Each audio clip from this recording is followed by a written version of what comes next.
Quan la lluna il·lumina el camí, el lladre de les paraules surt amb tot el seu equip i es dirigeix a la ciutat.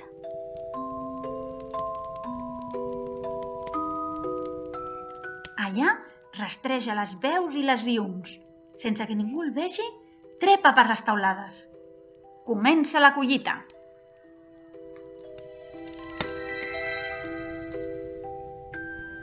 Impulsades per l'escalfor de les llars, les paraules es barregen alegres.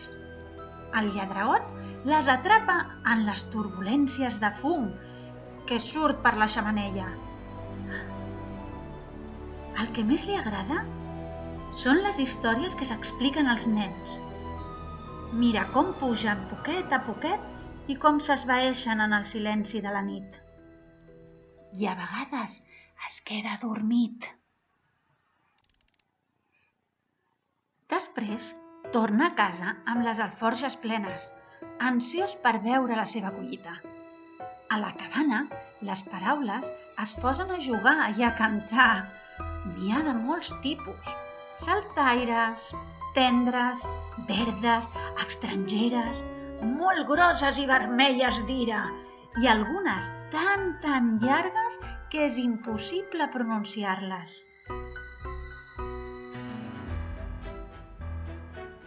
Les paraules s'amaguen en els racons, s'enfilen als mobles, es pengen de la làmpada, es pugen per les parets, ballen la polca, la salsa i el xa-xa-xa i el vals de les papallones.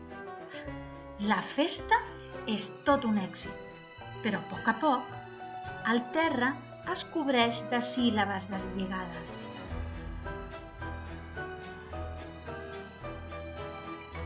Les paraules amaguen tants misteris. Llavors, el lladre les classifica i les col·loca en pots de vidre. Després, prova algunes receptes. 2 paraules dolces, 3 mullades, 1 de picant, 2 càlides, i ho barreja bé, i ho llença tot a l'aire. I així, a l'atzar, trena catifes de lloances, teixeix bufandes d'injúries i fila uns mitjons d'explicacions complicades.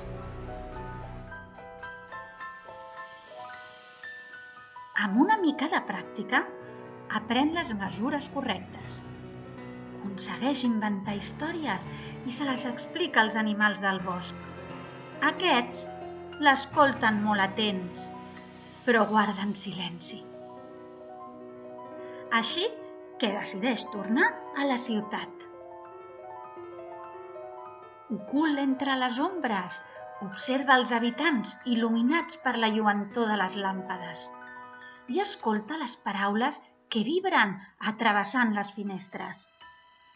Els nens les fan servir per fer riure els seus amics i els grans per acariciar i fer somriure els nens. Fins que una nit passa el que havia de passar. Algú li diu: «Bona nit!»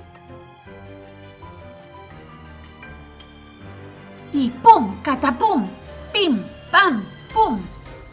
El lladre de les paraules cau a terra, volant per l'aire amb tots els seus bàrtols. Un nen surt de seguida a ajudar-lo a recollir la seva xarxa i totes les paraules.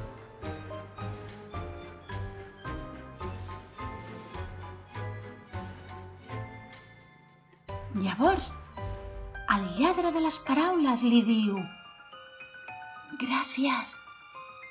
I ho diu molt baixet perquè és la primera vegada que ho fa.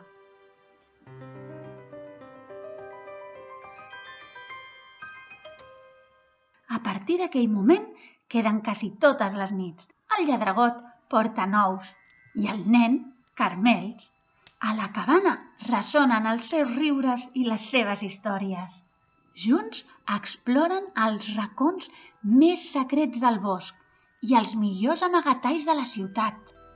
Un bon dia, el lladregot coneix a una nena i es queda mut. Les paraules que amb tanta paciència havia anat atessorant ara no li servien. Necessitava robar unes altres paraules.